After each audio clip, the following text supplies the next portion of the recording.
1300 সালের শেষের দিকে তৈরি একটা পর্তুগিজ জাহাজ, যা ছিল সেই সময় পুরো পৃথিবীতে বিখ্যাত। আর এটা চীনের মিং সাম্রাজ্যের একটা ধনজাহাজ, সমুদ্রের বুকে ভাসমান এক বিশাল দানব। 4 তলা ডেক, শত শত কামান, হাজার হাজার সৈন্য আর ঘোড়ায় ভর্তি, যেন একটা আস্ত ভাসমান নগরী।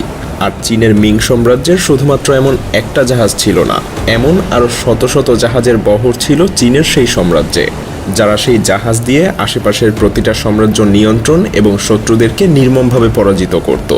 আর চীনের এই ভাসমান সাম্রাজ্য তৈরি করেছিল এমন একজন মানুষ যার উচ্চতা ছিল 7 ফিট, যেন সে নিজেও এক দৈত্য।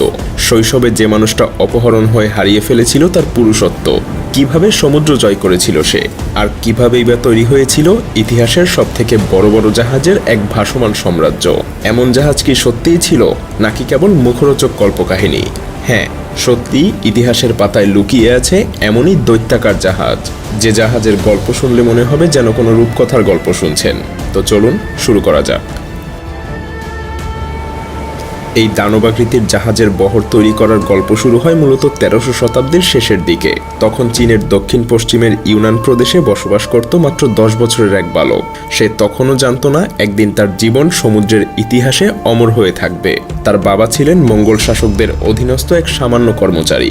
কিন্তু মিং সাম্রাজ্য যখন মঙ্গল সাম্রাজ্যকে পরাস্ত করে, তখন শুরু হয় এক ভয়ঙ্কর দমনপীড়নের নীতি। সেই আক্রমণে ছেলেটা তার বাবাকে হারায়। বাবাহারা ছোট্ট ছেলে ভয়ে হাঁটতে থাকে রাস্তা ধরে। হঠাৎ তার সামনে এসে দাঁড়ায় এক মিং জেনারেল। তীক্ষ্ণ দৃষ্টিতে জেনারেল তাকে প্রশ্ন করে মঙ্গল সম্রাট কোথায়।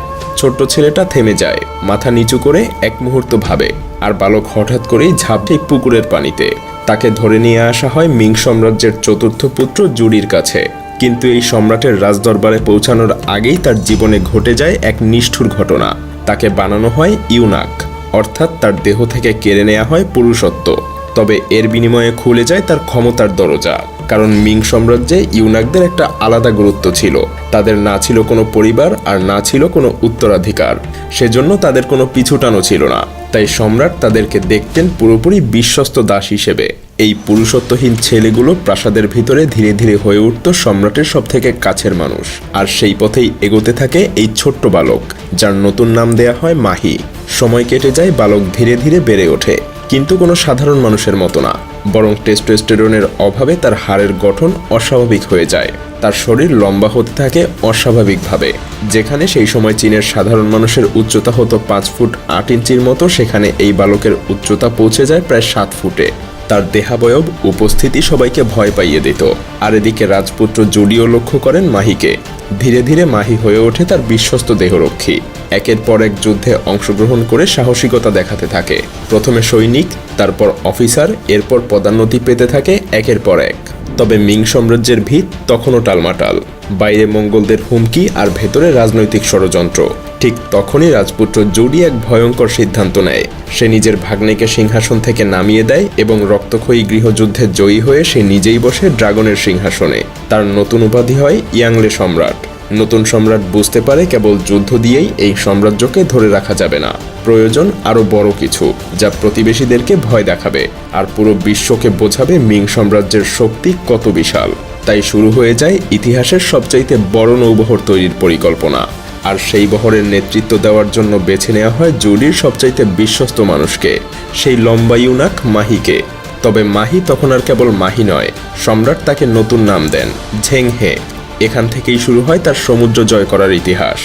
ঝেংহের অধীনে তৈরি হয় 27,000 সৈন্য, নাবিক, অনুবাদক, চিকিৎসক, জ্যোতিষী আর কেরানির এক বিশাল বহর। তাদের জন্য তৈরি করা হয় কয়েক ধরনের জাহাজ, পরিবহন জাহাজ, যুদ্ধ জাহাজ, ঘোড়ার জাহাজ, সব মিলিয়ে এক চলমান সাম্রাজ্য।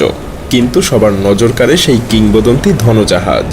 দৈর্ঘ্য প্রায় 400 ফুট, প্রস্থে 180 ফুট, 4 তলা ডেক, 9টা উঁচু মাস্তুল, যেন ভাসমান মিং সাম্রাজ্যের আস্ত রাজপ্রাসাদ।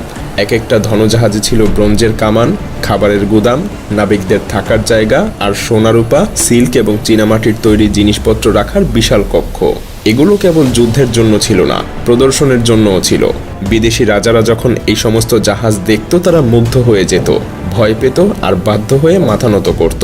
1405 সালে শুরু হয় প্রথম অভিযান। ঝেংহে পাড়ি দেয় ভারত মহাসাগরে। পথে থামে মালয়েশিয়া, ইন্দোনেশিয়া আর শ্রীলঙ্কায়। জলদস্যুদের দমন করে বানায় নিরাপদ বাণিজ্য পথ। শ্রীলঙ্কার স্থানীয় রাজাকে বন্দি করে নিয়ে যাওয়া হয় সম্রাটের কাছে। এরপর ঝেংহে পৌঁছে যায় আরব উপকূলে, এমনকি আফ্রিকার কেনিয়া পর্যন্ত। প্রতিটা জায়গা থেকে সে রাজার জন্য নিয়ে আসে বিস্ময়কর সব উপহার, আফ্রিকার জিরাফ, ভারতীয় মশলা আর আরবের ঘোড়া, আর বিনিময়ে সবাইকে দেখায় চীনের ঐশ্বর্য আর শক্তি। কিন্তু যে কোনো সাম্রাজ্যের মতোই মিং রাজবংশেও শুরু হয় ষড়যন্ত্র। কনফুসিয়ান পণ্ডিতরা সম্রাটকে বলা শুরু করে এত বড় সমুদ্রযাত্রা আসলে একটা অপচয়। আবার 1421 সালে একটা বড় বজ্রপাত আঘাত হানে চীনের নিষিদ্ধ নগরীর মহামন্দিরে। কনফুসিয়ানরা এটাকে আবার তখন সৃষ্টিকর্তার অভিশাপ বলে চালিয়ে দেয়। সমুদ্রযাত্রা যে করেই হোক থামাতে হবে।